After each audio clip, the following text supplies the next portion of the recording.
এবার আরও একটি কাঠের সেতু ভাঙল খানাকুলে। খানাকুলের হরিশচকের আজ গুবিতলার কাঠের সেতুটি ভেঙে যোগাযোগ বিচ্ছিন্ন হয়েছে হাজারো মানুষের। স্থানীয় নেতৃত্বদের মারফতে এই ঘটনার খবর পেয়ে ঘটনাস্থলে গিয়েছিলেন খানাকুল 2 নম্বর ব্লক তৃণমূল কংগ্রেসের সভাপতি রমেন প্রামাণিক, ছিলেন পঞ্চায়েত সমিতির সভাপতি নূর নবী মণ্ডল সহ আরও অনেকে। সেতু ভেঙে যাওয়ার পর এই মুহূর্তে প্রশাসনের সঙ্গে আলোচনার জন্য তৎপর হচ্ছেন তাঁরা। ব্লক সভাপতি রমেন প্রামাণিক জানিয়েছেন, বালিপুর ও কাবিলপুরের দিক থেকে বাঁশের সাঁকো ভেঙে এই সেতুতে এসে আটকে পড়েছিল। তারপরেও জলের প্রবল স্রোতের কারণে সেতুটি চাপ সহ্য করতে না পেরে ভেঙে যায়।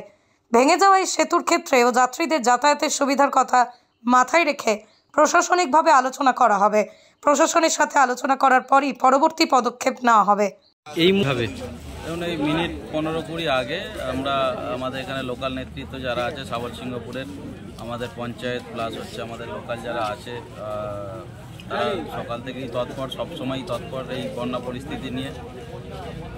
তো ওইখান থেকে আমাদের বালিপুর কাবিলপুর থেকে কিছু ছোট বাঁশের ব্রিজ ভেঙে এখানে এসে আটকে যায়। তো এরা যথারীতি চেষ্টা করেছিল সেইভাবে।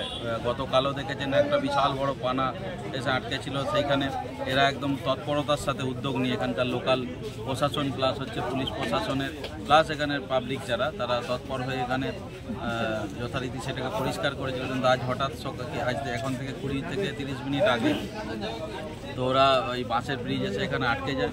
সেই আটকে যাওয়ার কারণেই আমাদের যে সাবলসিংহপুরের দিকের পাড়টা ভেঙে যায়। আমাদের দেখেছেন মাননীয় মুখ্যমন্ত্রী এই খানাকুল আরামবাগের পরিস্থিতি নিয়ে উনি উদ্বিগ্ন। উনি কাল থেকেই প্রশাসনিক স্তরে দফায় দফায় বৈঠক করছেন। চিফ সেক্রেটারির লেভেলের অফিসার এখানে এসে মিটিং করে গেছেন।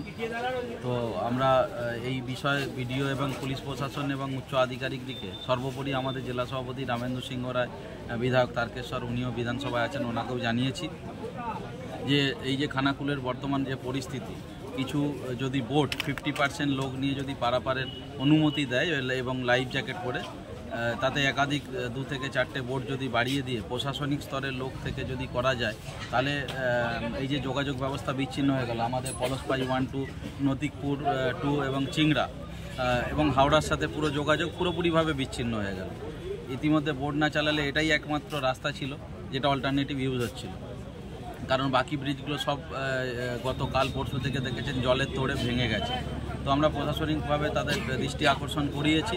নিশ্চিত এটা নিয়ে বৈঠক হচ্ছে, পরবর্তী সিদ্ধান্ত আশা অনুযায়ী আমরা অপেক্ষা করব।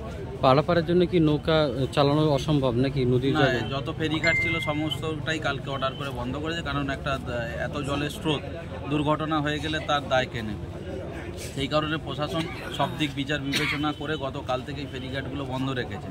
এবং আমি অনুরোধ করেছি সকালবেলা, এবং আমাদের যারা নেতৃত্ব আছেন প্লাস আমাদের পাবলিকের এখানে ডিমান্ড দেখে, কারণ দেখেছেন হাজারে হাজারে লোক আটকে আছে এখানে, শুধু নয় ওইখানে কৈজুড়ি যারা স্কুল এসেছিল, হরিশচক স্কুল, তারাও আটকা পড়েছে। এখন তাদের ওখানে পৌঁছানোর ব্যবস্থা হয়ে পারে, এটা নিশ্চিত পুলিশ প্রশাসন আছেন এবং প্রশাসনিক লোক আছেন, করবেন। পঞ্চায়েত আছে এখানে আমাদের সাবলসিংহপুর। কি ব্যবস্থা নেওয়া হবে তাদের জন্য?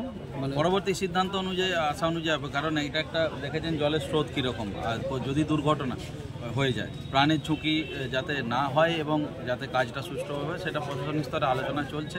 নিশ্চিত পরবর্তী সিদ্ধান্ত অনুযায়ী আমরা অপেক্ষা। স্বাস্থ্যসাথী মান্যতাপ্রাপ্ত মাল্টি স্পেশালিস্ট ও রোগী পরিষেবার বিশ্বস্ত প্রতিষ্ঠান দেবনাথ হসপিটাল। রয়েছে ICU, NICU, USG, TLH, dialysis বিভাগ, ল্যাপারোস্কোপিক, শল্য, অর্থোপেডিক, ডিজিটাল এক্স-রে, বন্ধ্যাত্ব চিকিৎসা সহ উন্নত চিকিৎসা পরিষেবার আরও একাধিক বিভাগ রয়েছে। ঔষধের দোকানও। আমাদের ঠিকানা বাসুদেবপুর মোড়, আরামবাগ, হুগলি। যোগাযোগ নাম্বার 8373074998। এছাড়াও যোগাযোগ করুন 8373074999 এই নাম্বারে।